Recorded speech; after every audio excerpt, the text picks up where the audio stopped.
welcome Dr. Diana Ferrus. It's so good to have you. Good morning, Clarence. Thank you for having me. I don't know where to start. You're a poet, you're a writer, performance artist, activist, founder, member of Bush Poets, the Afrikaans Writers Association, Afrikaanse Skrywersvereniging, Women in Exchange, member of the Women's Education and Artist Voice Expression Weave, played an instrumental role in the repatriation of Saartjie Baartman's remains from France to South Africa, recipient of the Minister's Award for Women. There's a whole lot to talk about. Yeah. Yes. But I think it will be too much to talk about, and maybe we must just start with the recent. I don't even want to talk about that. I want to just find out who you are. And, identity is also important for me. So I also want to understand, and I think a whole lot of us are trying to reconcile just a little more inclusively our genealogy. But before I get there, we were talking about the houte lippel. Yes. And somebody suggested recently that it is a cultural weapon. Okay. That mothers put it to good use in the discipline necessary in the family. And then somebody says it's not a houte lippel, it's a houte lepel. What is it, Dr. Ferrus? It was probably houte lippel before it became hout lepel.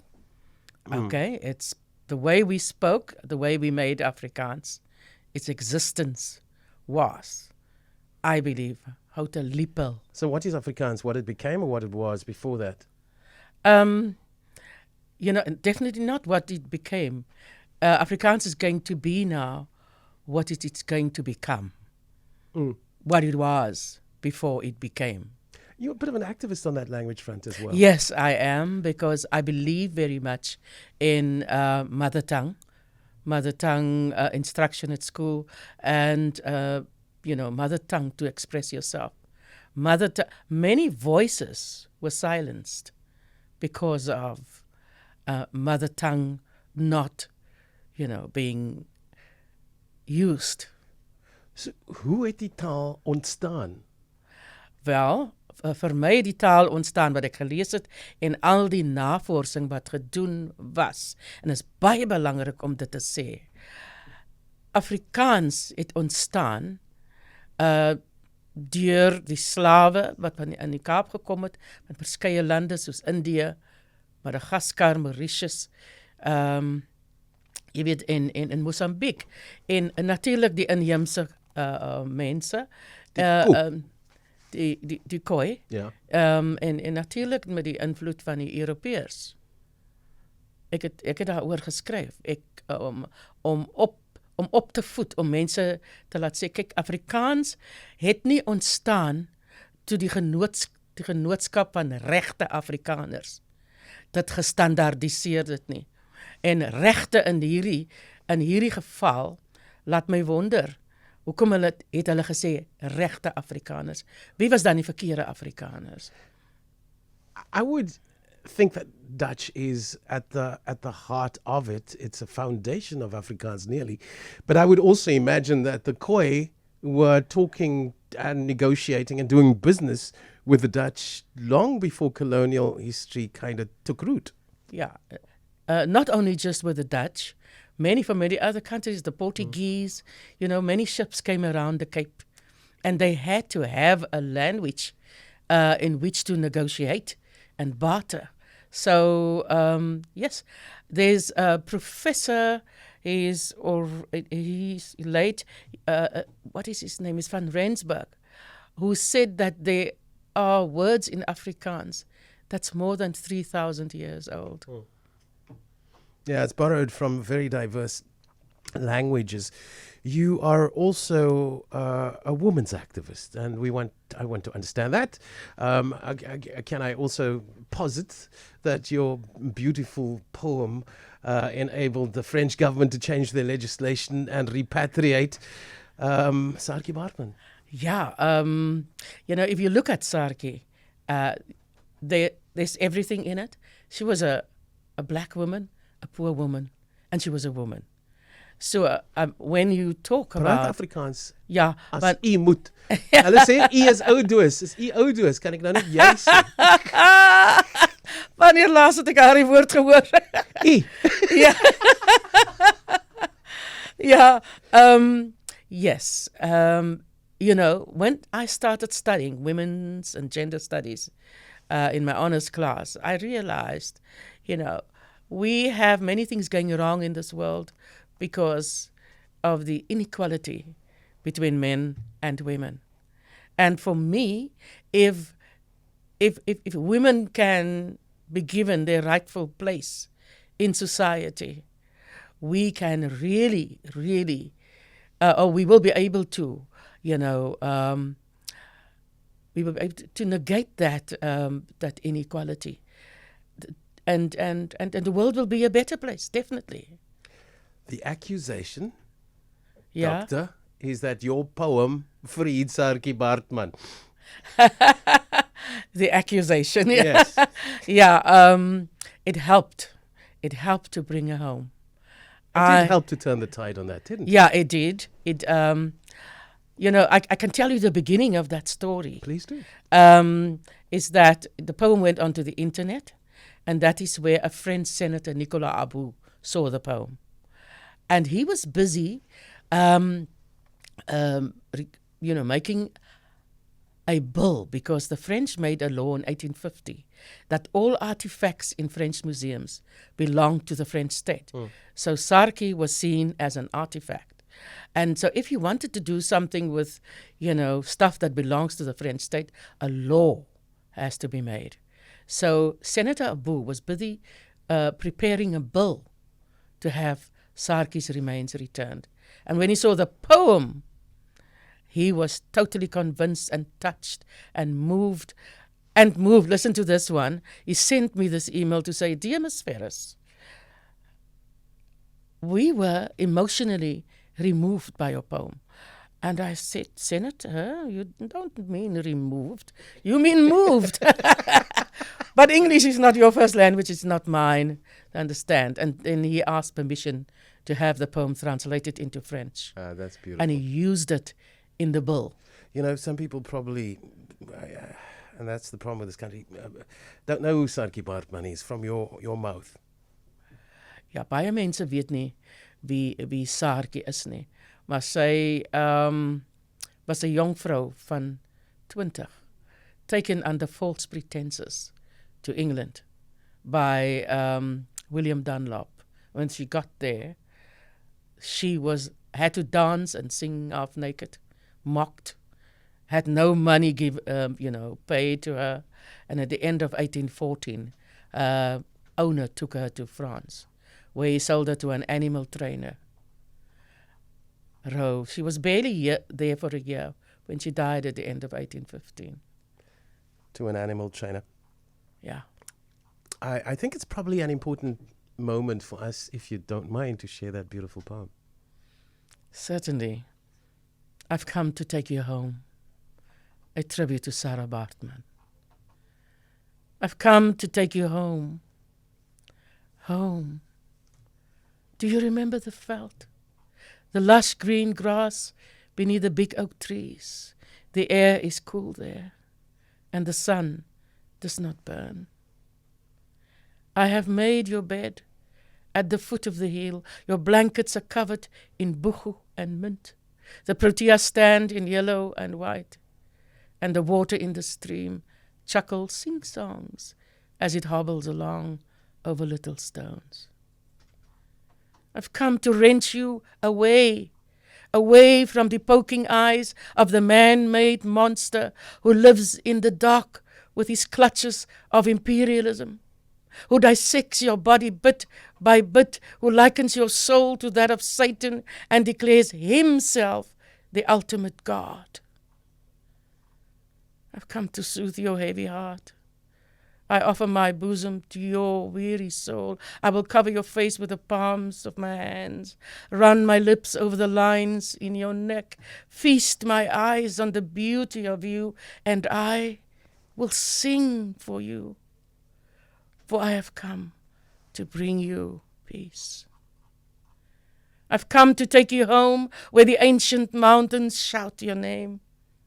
I have made your bed at the foot of the hill. Your blankets are covered in buchu and mint. The proteas stand in yellow and white. I've come to take you home where I will sing for you. For you have brought me peace. For you have brought us peace. I just can't compose when you recite that poem. But let me gather myself. Let me pull myself towards myself. I've come to give you peace. In confronting the pain, and you convey the pain so palpably in that poem. You say there's peace. I think what Saartjie did for us was she suffered on our behalf. And that her story, that she could come back and, dispel all the untruths said about her and said about us. That, in a way, is peace already. That the colonialists, that the Europeans had to eat their words. That, in a way, is peace. Because that is victory.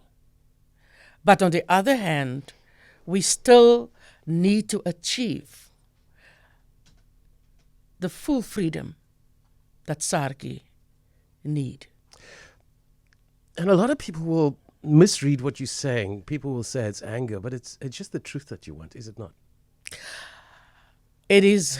It's everything. It is celebrating her. It's celebrating the land. It is celebrating the victory. And, yeah. Somebody says, well, thank you for that beautiful poem. Dawn, extraordinary guest. Please clarify, just like Hout and Houter Leopold. Is it Oudous or Oudedous? That from Raven Benny in Bothaville in Durban. The taal will become what it needs to become. It's dynamic, constantly changing, and that's what language is it not? That's it. And it's going to change a lot still.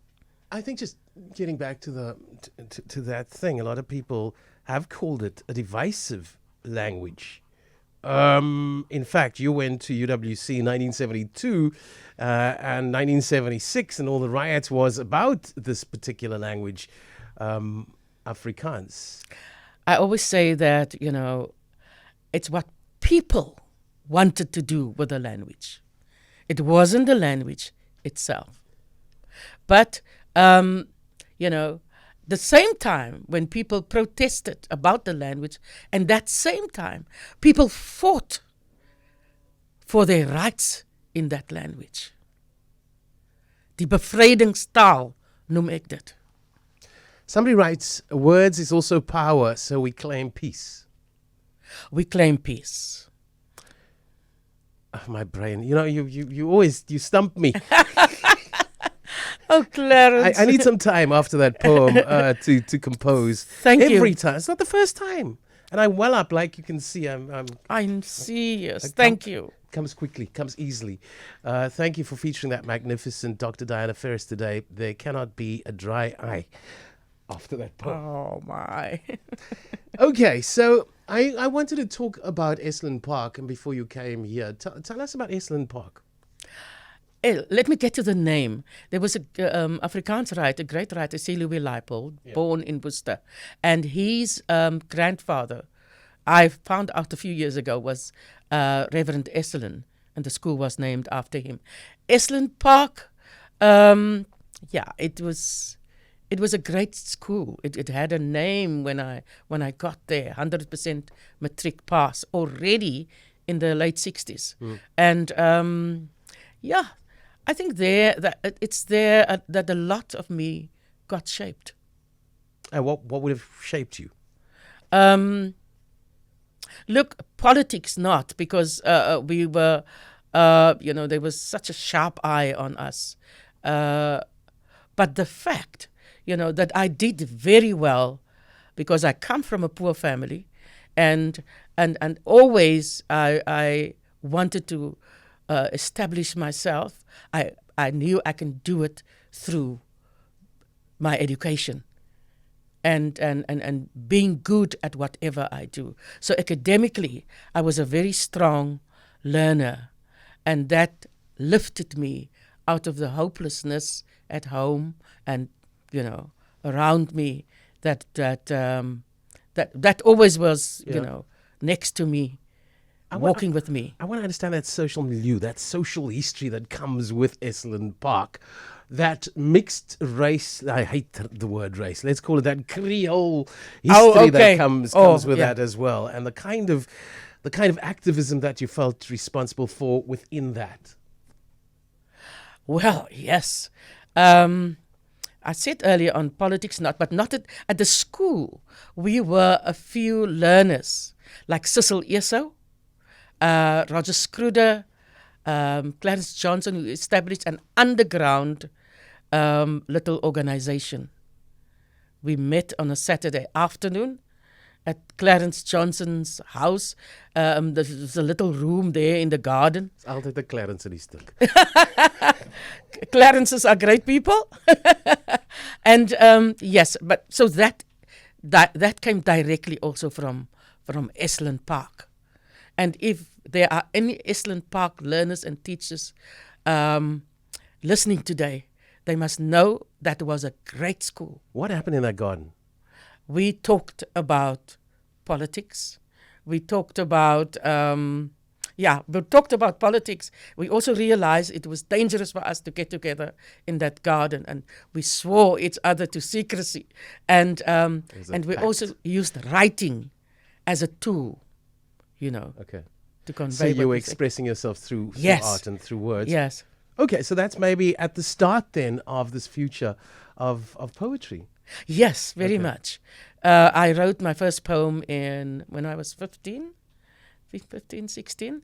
I never stopped, but I couldn't show it to many people because any wrong line could have gotten me into jail. Eh?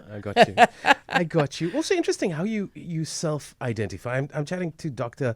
Diana Ferrus, poet and activist. Maybe I shouldn't put it to you because somebody else wrote that piece. How do you self-identify?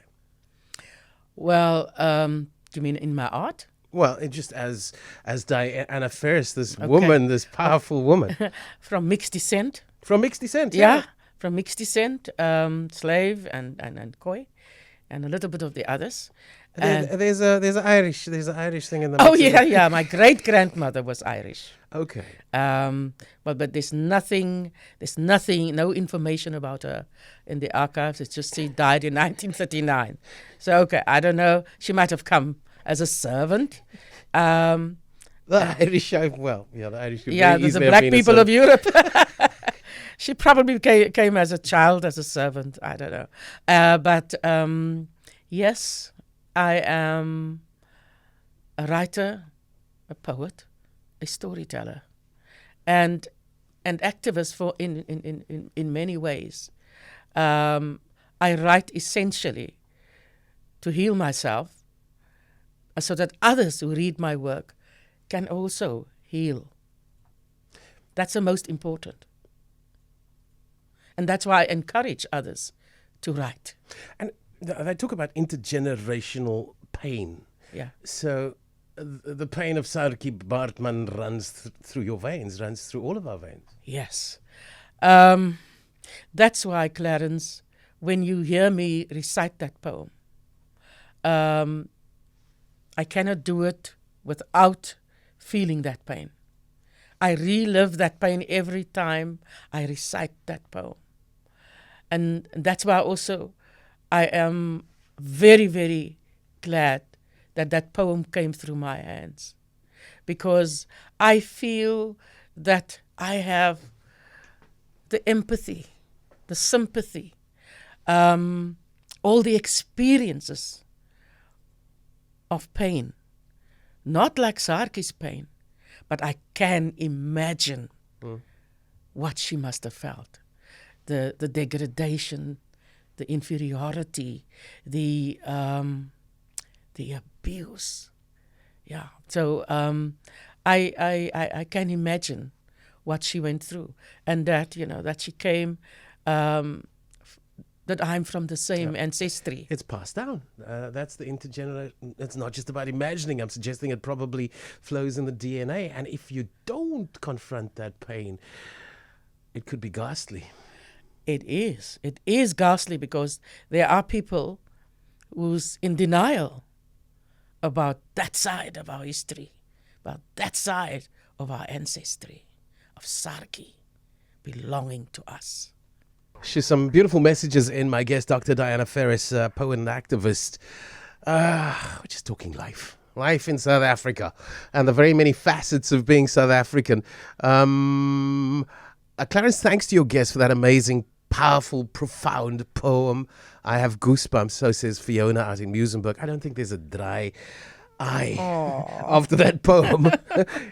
Somebody says, thank you. Love Diana, diverse ancestry must contribute in some way. And I think that's a statement, not a question. Somebody writes, I matriculated at Esalen Park Senior Secondary, most progressive school for its time. Dr. Ferrus, ek kom van Esalen Park Senior Secundair, baie progressiewe skool vir sy tyd. So somebody from that school listening to you today. Fantastic, thank you. Very powerful discussion. The recitation of the poem was very emotional, powerfully emotive, absolutely. Again, I don't think that there is a dry eye. And if there is a dry eye, maybe you need to see a doctor. We give thanks to Dr. Diana Ferrus. I use the term Creole because I am everything. Storytelling is justice work. We carry so much shame. So thank you. Yeah, thank you. That is what I want to hear. Shame in many forms. Yeah. And we must get out of it. Yeah, we must own up to a lot of stuff. Yeah. And we should repackage some of that shame because it's not actually shame. Shame, yeah. It's survival, and often by the very strong women that have made their families survive. There's a lot that needs to be unpacked. I want to go there, maybe, just if you don't mind. Yeah, sure. So you talk about your Khoi ancestry, and you can't talk about Khoi ancestry in very rare, I think, circumstances. Can you talk about Khoi ancestry, because Khoi and Nguni for a very long time shared habitat. So inevitably there's a bit of Nguni that goes. Can I tell you, when Saartjie came home, they didn't want to do DNA testing because she came home for us all. Yes. You know, but we had a woman, a geneticist, Dr. Himla Sujal, on the reference group, and she offered DNA testing to us all. She did mine, and of course on the mother's side, and found 80% Khoi, strongly connected to an Nguni group. Yeah. And also underestimated, especially in terms of Cape Town natives, the slave DNA is also very, very, very profound. And then, of course, there's the European DNA. So somebody says, we give thanks to Dr. Diana Ferrus. I use the term Creole because I am everything. But by implication, that means that you are slave and slave master. You are oppressor and oppressed. I mean, how do you reconcile such diversity? I think that is a huge challenge on its own. It is a huge challenge, but I've got to start reconciling it. I've got to, otherwise I will despise part of me. Yes. And yes. Yeah. Yes. And that cannot be, but because what is going to become of me? So as mense racisties is basies, they deny a part of themselves. Yes, they do. That's stupid, then you're not going to come into your completeness. That's great. That's baie mooi gesê, Clarence. Hulle sal altyd halwe mense bly. You know. So we should challenge ourselves to confront until we get to that place. Yeah. And we owe it to our kids as well, don't we? We do. And if we're not going to do it, it's going to be generational trauma all the way. I see some people want to identify, on the minutia kind of level, maybe with a pronoun. This pronoun suits me best. Other maybe more on a macro level, but the end point is the same, regardless. Yeah, that's it. What is that end point? Do you have a sense? Is it just common humanity? Acceptance. Oh, okay. Acceptance after you have debated with yourself. And with whatever you do, is the acceptance. not denial, The good, the bad, and the ugly. That's it. Embrace. Man, you've just done another book, didn't you? I did in Tell us about it. 2019. Yeah. The book's name is Die Vrede kom later, and it's dedicated to my dad, Okay. who was a Second World War soldier, captured in Tobruk in 1942, 21st of June. Maybe. Yeah. Dr. Ferrus, maybe we should just take this call so that they don't spend too much on the phone call. Okay. Maar Dion in Bellville, wil jy praat, Dion? Ja, en het sal nogal lekker wees om Afrikaans te praat met Dr. Ferrus. Jy's welkom, Dion. Gaan voor, sy luister. Dr. Ferrus, ek is nie seker of ek reg gehoor het nie, maar dit klink vir my asof jy bietjie voor my gematrikuleer het. Ek het 82 klaar gemaak. O ja, ek het in 72 is 'n hele 10 jaar, dinge. Dion. Ja. Maar miskien onthou jy nog van die onderwysers wat ek deurgemaak het. Sout was Wat vir jou geknyp het. Het hy jou geknyp? Ja, Tobias was die skoolhoof gewees, Edwel van Aarde, sorry nie Edwel nie, maar meneer van Jimmy van Aarde. Ja. En dit was die mooiste tyd van my lewe. En as ek vandag vir die kinders iets kan sê, jy is meer geleerd as ek het nie heeltemal by PhD gekom nie, maar as daar iets wat ek vir die CapeTalk gesin kan sê, miskien moet ek dit in Engels sê. Often we find that our studies at school is difficult. I remember back then, we called it Standard 9, grade 11 now. They always said it was difficult. And then you pass it, you get to matric. But when you go for tertiary studies, you find that what you studied in matric or grade 11, standard 9 was actually child's play. So a suggestion to the youngsters studying these days, it's easy. Just put your shoulder to it, do it, and you'll succeed. And you'll become like Dr. Ferrus, a doctor one day. Absolutely. Absolutely. Thank you, Dion. Dion, dankie vir die bel, ons waardeer dit. It is 11:42. We're going to wrap up with Dr. Diana Ferrus, unfortunately, but you were going to tell us about the book and then you're going to read us a piece as well out of it. Yeah. So you wrote it in 2019. What did you do? I thought there'd be another 10 books during COVID. Oh, my word. I'm due for publications. Okay, so now you've this been year. active. Yeah, I've been active. I write every day. Where does it come from? Is it just like an inspiration? Or? No, I think my mum and my dad, both of them, my mother especially, should have been the writer that I am. So I dedicate a lot of poems to her. They recited poetry to us. Wow. And yes, I'm grateful every day. Can you remember the poems that she would recite to you? Oor die klingelinge van jou ringe, Mabelel.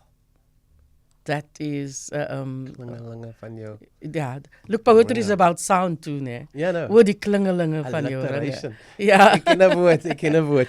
Okay, so this book is available, and you got plenty of books. No, this book is actually will soon be out of print. I'm reprinting. Okay. I'm reprinting. But there's soon. others out there. Where can people find it? People that Exclusive books. Okay. In Somerset Mall. Okay. At Protea Boeke in Stellenbosch. En in die Kaap? In die Kaap is hier in Langstraat. Wat is hulle naam? Daar kom die ouderdom nou in. Okay. Clark's books. Clark's books. Okay. Right. What are you going to read for us now? My dad suffered post-traumatic stress. Okay. Is this from the war now? Yeah. Okay. And I wasn't aware of it until my uncle told me a few stories after his death. Let's take a listen. Gaan ek nou weer huil? Ja, ek dink so. Ja, Nee, jy gaan 'n bietjie lag hierso. Okay. Dronk verdriet. Jy, Oom Jacob, Oom Ike, Mr. Jacobs en Oom Roelie in 'n kring druk in gesprek. In die ou huis met die dak vol gate, die gekraakte mure en stikkende tapuit. Die glase vol wyn en jy, die leier in daardie koor. Alle oë was op jou. Oom Jacob, jou mede-prisoneer, het beaam. Die ander se ore was gespits. Die doppe het getrek, julle tong het losgekom en dan het jy geskree, "Schweinehund, ich habe keine Angst." En dan was daar swempies van trane, wanneer Oom Ike met dik brille saggies spreewel. "Ja, ou Rex. En nog 'n bottel, en nog 'n bottel. Later het die vrouens bygekom, aan Bes, aan Spasie, aan Sari en Ma. Ek was skeelvol, skaam en kwaad. Nou sien ek julle gesigte. Onmoontlik om in woorde te beskryf. Daardie oomblik, wanneer julle begin te sing. Marlene Dietrich se Lily Marlene. Outside the barracks, by the corner light, I'll always stand and wait for you at night.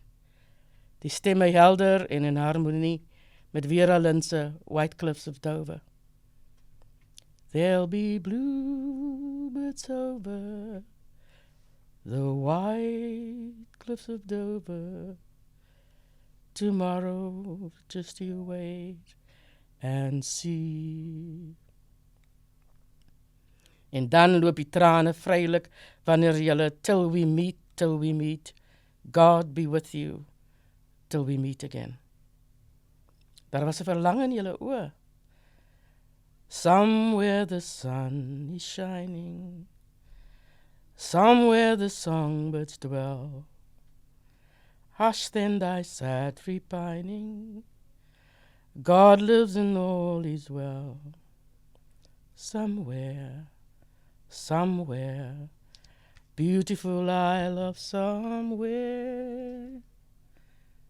Al my onbegrip en skaam lê nou begrawe. Ek het herinneringe wat ek opdiep. Ek hoor weer julle stemme en ek knyp myself. Sou ek wees wat ek nou is sonder julle? Ek stuur julle die duif van vrede na die land of the true, where we live anew, till we meet again. Daar waar julle nou woon, daar ver in julle beautiful isle of somewhere. Wow. Very powerful. Post-traumatic stress may be a symptom thereof. But this is not about your dad. This is about you, right? Oh my goodness, Clarence, nobody's ever asked me that question. It's probably about me, yes, because I had to ask my dad askies, after his death, because I blamed him for a lot of things that I couldn't have. When he walked out of his job, when he cried and when he had outbursts, shouting in his sleep, Aina, Aina. I wish I could have known that before he died. You're talking about so many dads. Yes. It's a sad poem. It is a very sad poem. But it's also... it's also your piece. Yes, it's my piece. And the title of this book is Die Vrede kom later. Ai, Diana, daar maak jy my nou weer heel. Oh. Can we take a listen to this voice note, please, while I dry my tears? Thank you, CapeTalk, for inviting Dr. Ferrus again. And thank you, Dr. Ferrus, for educating us. I think one of my greatest regrets in being educated or in apartheid era was our lack of the real history in South Africa. We don't know what happened before 1600, and we don't even know what happened after 1600 with the real South Africans or the African South Africans in this country. Invite her again. It was such a pleasure having her.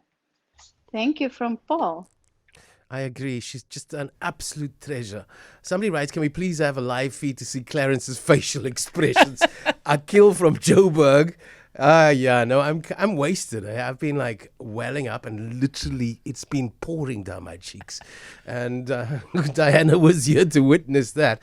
But it is catharsis, man. It is when, and that's that beautiful space, the activism in which Dr. Diana Ferrus resides, where she brings clarity to all of these irreconciled emotions. And she allows you to touch it for the very first time. For many, that is the case. Lovely to learn that Dr. Diana's books are now available in bookshops. And then somebody writes, oh, Clarence, these songs, Vera my dad's memories came back to life again. Yes. Such heart-wrenching moments. I know. I absolutely know. We're going to have to wrap it up. Just tell us about the other projects that you are busy with, Dr. Ferrus. Yes, I work closely now, or established, die Mengelmoesdigters. They turning 10 years old this year, and we intend to celebrate. And I myself turned 70. So I will be publishing 2 books, one in English and one in Afrikaans. And then I work with so many. I work with the Pineal poets. Pineal poets. Pineal. Van die dorpie af. Van die dorpie af, ja. Prachtig gedorpie met wonderlijke dichters. And then, yeah.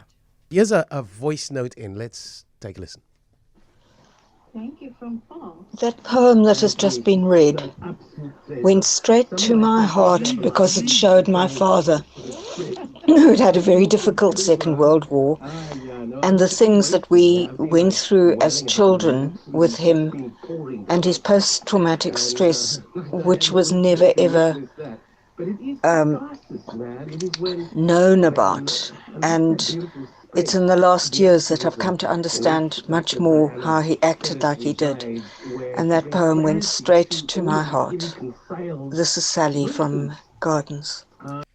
Yeah, Sally, I think a whole lot of people are touched. And while the context may be Second World War, it really talks to patriarchy and the kind of responsibility that men have to bear and why they're so keen to bear it. I think ultimately it's okay. You don't have to bear that kind of responsibility.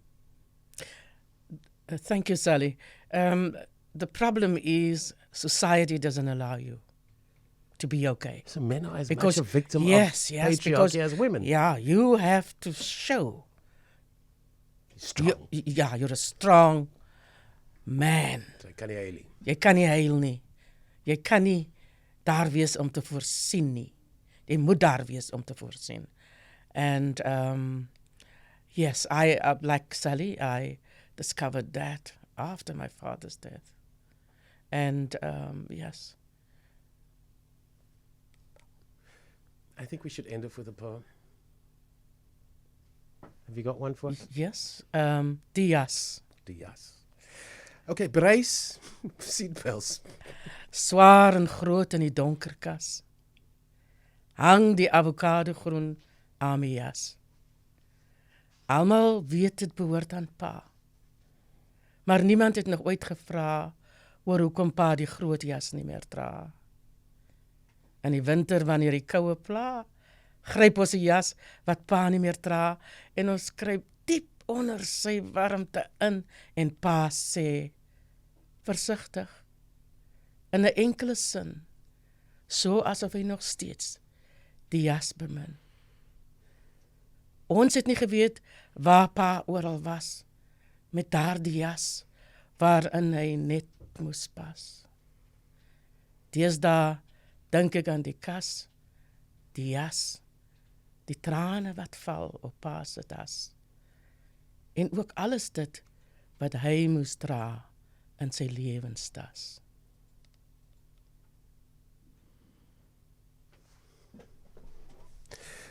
Ultimately, poetry is a feeling.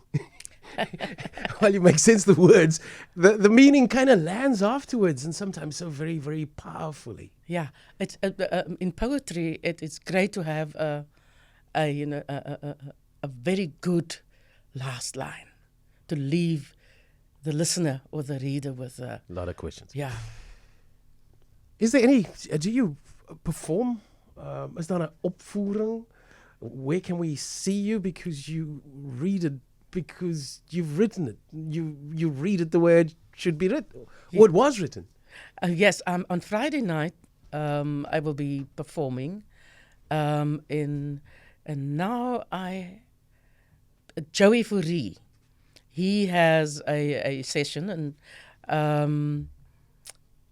I don't have the information there now.